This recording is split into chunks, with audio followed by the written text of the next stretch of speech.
अस्सलाम वालेकुम, welcome back to my channel. आज मैं बना रही हूँ बिरयानी की ऐसी रेसिपी जो बहुत आसान है। इसके लिए आपको घंटों किचन में खड़े होने की बिल्कुल भी ज़रूरत नहीं है, ना ही प्याज फ्राई करनी है, ना ही आपको मसाले बहुत देर तक भूनने हैं। तो शुरू करते हैं रेसिपी के लिए मैंने एक कुकर लिया था, उसमें 1 kg मैंने गाय का गोश्त डाला। गोश्त आपको हड्डी वाला लेना है और ज़रा रवाज़ वाला भी। फिर इसके बाद 3 अनियन स्लाइस हुए हुए डाल दिए। इसके बाद मैंने जिंजर गार्लिक पेस्ट डाला 3 टेबलस्पून भर के। इसके अलावा हमें चाहिए सिंधी बिरयानी मसाला, 1 पैकेट हमने सिंधी बिरयानी मसाला या आपके पास कोई भी बिरयानी मसाला आप डाल सकते हैं। इसके अलावा मैंने 1.5 कप घी डाला। घी में बिरयानी बहुत मज़ेदार बनती है और जितने भी ये पकवान हाउसेज़ हैं वहाँ पर घी इस्तेमाल होता है। अब इसमें हमने पानी इतना डालना है कि हमारा जो गोश्त है वो गल जाए, तो 1 इंच थोड़ा ऊपर रहे इतना पानी आप डाल दीजिए कुकर में। 10 से 15 मिनट के लिए हम इसको पका लेंगे। ये मैंने आपको अपने कुकर की टाइमिंग बताई है, आप अपने कुकर के लिहाज से टाइमिंग एडजस्ट कर लीजिएगा। अब हम इसमें शामिल करेंगे 3 से 4 टमाटर और 15 से 20 ग्रीन चिलीज़। टमाटर और हरी मिर्चें डालकर हम इसको अच्छी तरह भून लेंगे। इतना भूनेंगे कि टमाटर हमारे सॉफ्ट हो जाएं और हरी मिर्चें भी।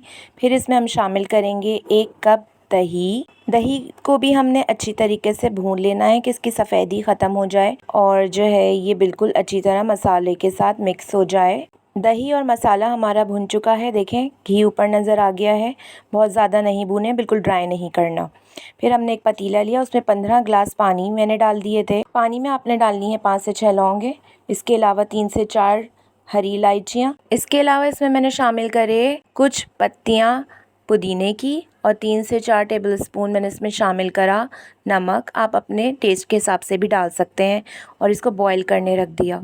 10 मिनट बाद पानी में बॉईल आ गया था, तो अब इसमें हम शामिल कर देंगे पहले से भीगे हुए 3 ग्लास चावल, यानी 750 ग्राम चावल। चावल आप कोई सा भी ले सकते हैं, बासमती, सेला, जो आपको ठीक लगे। और अब मैं इसको कवर करके रख दूंगी ताकि इसके अंदर थोड़ा बॉईल आ जाए और हमारे जो चावल हैं वो जल्दी से पक जाए। तो जैसे ही बबल्स आने लगे मैंने इसको मिक्स कर लिया था। हमारे चावल जो है वो रेडी हो गए थे। इसको मैंने 1 कनी तक गला लिया था। इसको आप देखें, अगर चेक करने का तरीका ये कि चावल को जब आप प्रेस करेंगे ना फिंगर से तो वो 2 टुकड़ों में टूट जाएगा, तो इसका मतलब है कि इसमें अभी कसर है। चावलों को मैंने स्ट्रेन कर लिया था। अब हम इसमें लेयरिंग करेंगे। उसी पतीले में मैंने सबसे पहले मसाले की लेयर लगा दी है। मसाले को मैंने ज़्यादा नहीं भूना था, इसमें थोड़ा सा पानी शामिल है। बिल्कुल ज़्यादा इसको ड्राई नहीं कीजिएगा, वरना जो है ना मसाला लग जाएगा और चावल जो है आपके दम पे नहीं आएंगे। अब मसाले के ऊपर आपने डाल देने हैं चावल।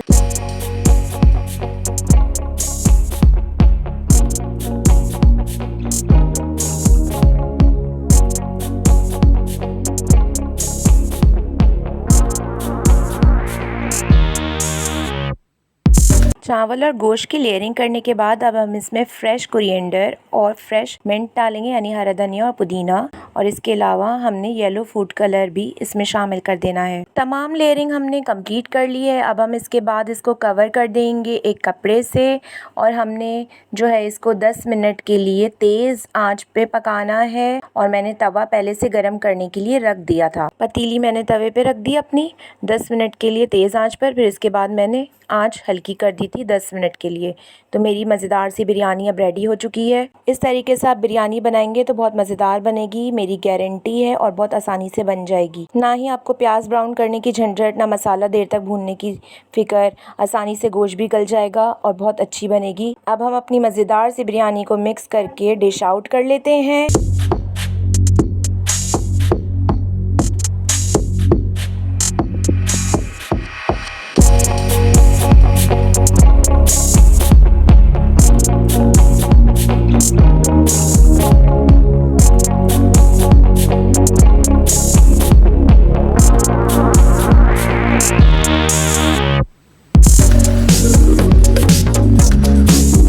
क्विक एंड ईजी मज़ेदार सिंधी बिरयानी तैयार है। I hope you like it. Raita chutney के साथ सर्व कीजिए और अपनी ईद को खुशगवार बनाइए। अल्लाह हाफ़िज़।